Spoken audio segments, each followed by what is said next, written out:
Que Dios bendiga. Mi nombre es Pastor Harris Kakalidis y hoy vamos a estudiar el Salmo capítulo 11. Y se lee así. Al Salmo principal, Salmo de David. En Jehová he confiado. Como diáis a mi alma, escape al monte cual ave. Porque he aquí los malos tesan el arco, preparan sus saetas sobre la cuerda para al saltel en lo oculto a los rectos de corazón. Si fueren destruidos los fundamentos, ¿qué podrá hacer el justo? Jehová está en su santo templo. En el trono de Jehová está en el cielo. Sus ojos ven, sus párpados examinas a los hijos de los hombres. Jehová prueba al justo, pero al malo y al que ama la violencia su alma aborrece. Sobre los malos lloverá lazos, fuego, azufre y terrible tempestad será la porción de Calles de ello. Porque él es justo, Jehová ama la justicia y el hombre recto mira su rostro. Comenzamos con el primer versículo que dice: al músico principal, Salmo de David. Este salmo fue escrito por David. Y David dice: en Jehová he confiado. Como diáis a mi alma, escape al monte cual ave. Este salmo podía ser escrito por David cuando estaba siendo perseguido por Saúl o cuando estaba perseguido por su propio hijo, Absalón, que su hijo quería quitar su reino. Pero era un tiempo de persecución. Una ocasión David dice al rey Saúl, y David dice estas siguientes palabras que se cuenta en 1 Samuel capítulo 26, versículo 19 y 20.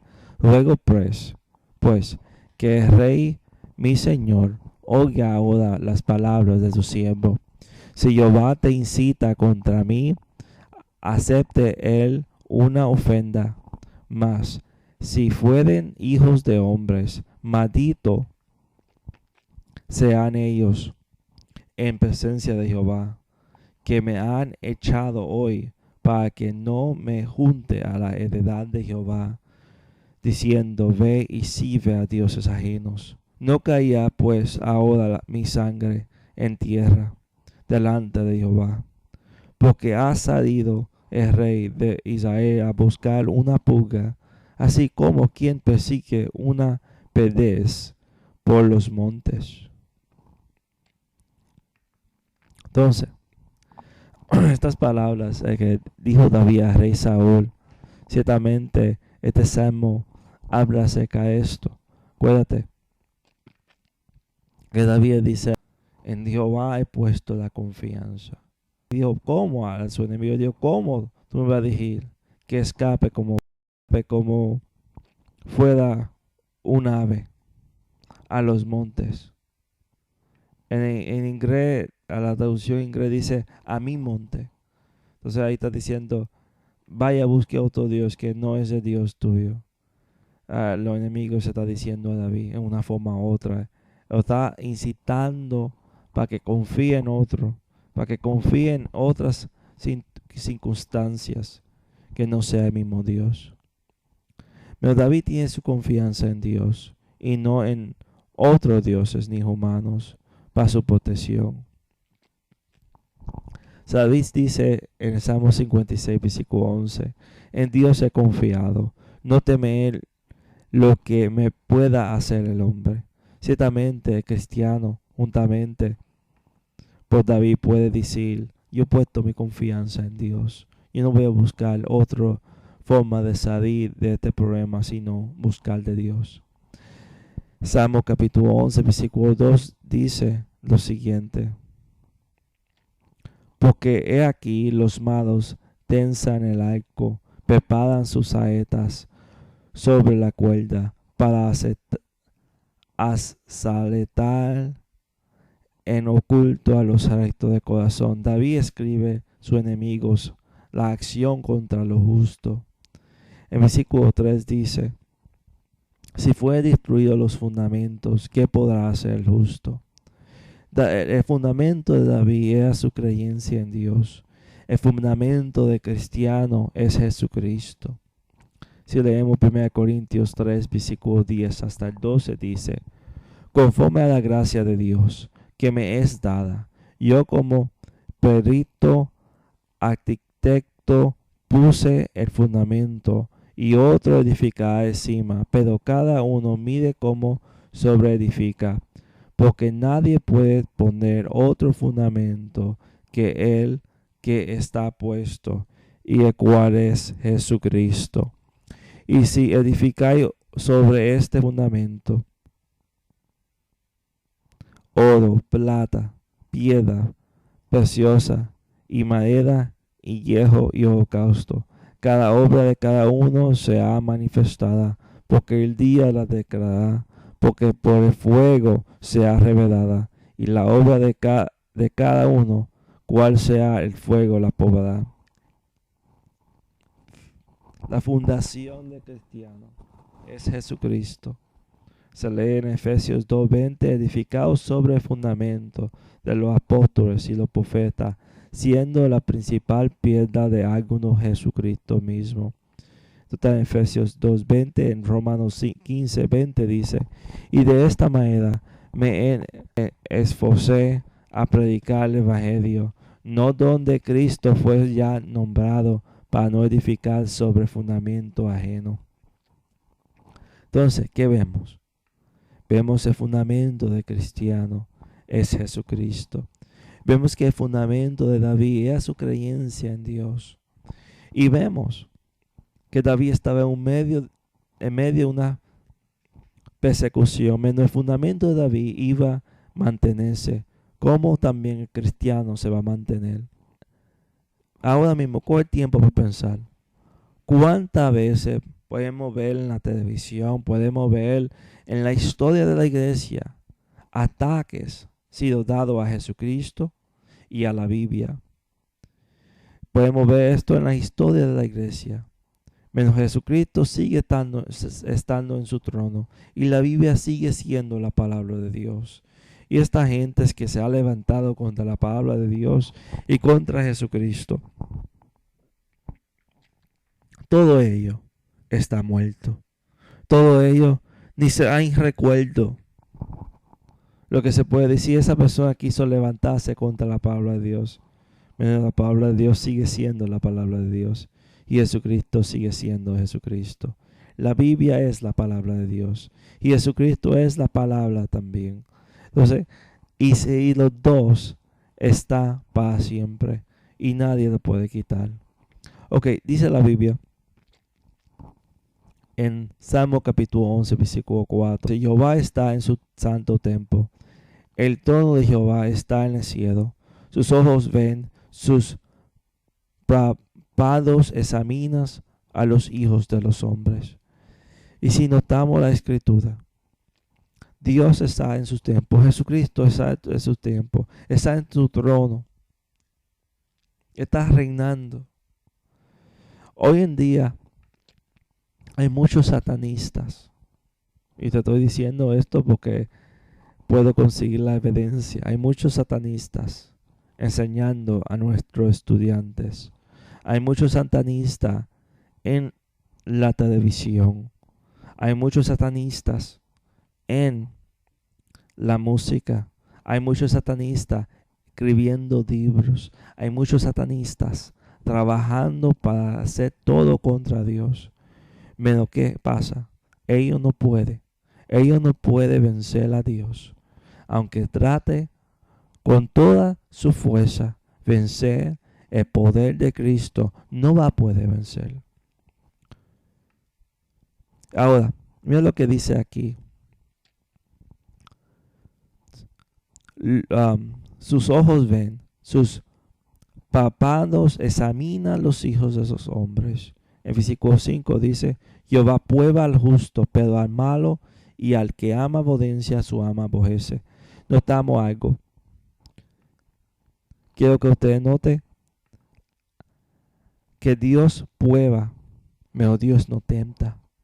Santiago capítulo 1, versículo 13 hasta 15 nos dice a nosotros: cuando uno es tentado, no diga que es tentado de parte de Dios, porque Dios no puede ser tentado con el mal, ni él tenta a nadie, sino que cada uno es tentado cuando de su propia concupiscencia es atraído y seducido. Y la concupiscencia, cuando ha concebido, da luz al pecado, y el pecado, siendo consumido, engendra la muerte. Dios puede entregar a alguien a su pecado, dice la escritura en Romanos capítulo 1, versículo 24, por lo cual también Dios lo entregó a la inmundicia, a los concupiscencias de sus corazones, a que deshonre entre sí sus propios cuerpos. Menos Dios no tenta. Dios entrega a alguien a su pecado, a su corazón, menos Dios no te tenta. Ok, en Hechos capítulo 7, versículo 42 dice lo siguiente acerca de Dios entregar a alguien a su pecado. Entonces Dios se apartó y los entregó a que sirviesen al ejército de los cielos, como está escrito en el libro de los profetas: ¿acaso me ofreciste víctimas y sacrificio en el desierto por 40 años, oh casa de Israel? Entonces Dios entrega, pero Dios no tenta. Ahora, en esto, por esta razón, oramos en el Padre Nuestro: y no nos meta en tentación. Porque Dios no puede entregar a la tentación. Y si Dios lo entrega a la tentación, caemos en la tentación. Esto dice Mateo capítulo 6, versículo 13, que cuando oramos el Padre Nuestro debemos orar: no nos metas en tentación. Dios no tenta, menos sí puede meternos en tentación cuando nosotros estamos decididos querer hacer un pecado. Y Dios dice: le voy a entregar a esto. Y entonces te cae. Y te cae feo. Y la caída es fea. Pero Dios hace algo a cada persona. Dios prueba a la persona. Dios prueba a la persona para ver si verdaderamente la persona es un cristiano. Y si verdaderamente su corazón es justo delante de él. Y dice Deuteronomio 8, versículo 2: y te acordáis del todo el campo por donde te ha traído Jehová tu Dios estos 40 años en el desierto, para afligirte, para probarte, para saber lo que había en tu corazón, si habéis de guardar o no sus mandamientos. Entonces, Dios no tenta, pero Dios prueba. Y Dios prueba para ver y si nosotros verdaderamente somos cristianos. Tú me dices a mí: Dios es Dios, Dios sabe si verdaderamente nosotros somos cristianos. Sí, pero nosotros no sabemos a veces.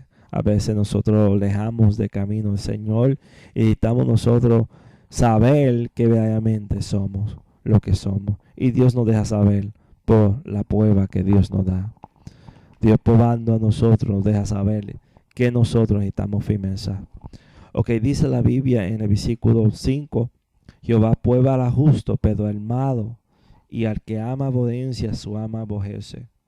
Notar que no dice que Dios odia el pecado, menos ama el pecador. Esto no es bíblico. No, Dios odia el que hace aborrencia. Dios odia al pecador. Por eso dice Salmo 5, versículo 5: los insensatos no estarán delante de sus ojos, aborrece a todo lo que obra iniquidad.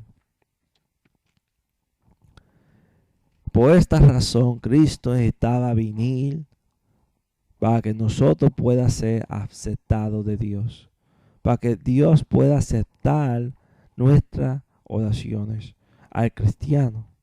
Dice la Biblia en Efesios 1, versículo 6: para alabanza de la gloria de su gracia, en la cual nos hizo aceptos en el amado. El cristiano es acepto en el amado. Pero quiero que usted vea algo en Isaías 59, versículo 1 y 2.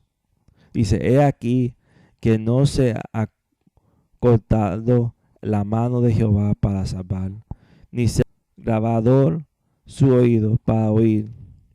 Pero vuestra iniquidad ha hecho división entre vosotros y vuestro Dios, y vuestros pecados ha hecho ocultar su rostro de vosotros para no oír. Entonces, la persona que no está en Cristo, Dios no lo oye. Dios no ama al pecador. Dios aborrece al pecador. Me dice a mí, porque dice la Biblia, de tal manera Dios amó al mundo, es el mundo incluido en nosotros. Quiero decirte a usted ahí, el mundo en este versículo incluye a la gente que pone su fe y su confianza en Jesús. Esas son la gente que Dios ama. Y si tú pones tu confianza y fe en Jesucristo, Dios te ama. Pero y si tu fe y tu confianza no está en Jesucristo, Dios no te ama. Ok, seguimos. Si se lee el Juan capítulo 3, 16, dice, de tal manera Dios amó al mundo, que dio su Hijo unigénito a todo que crea en Él, no se pierda, más tenga vida eterna.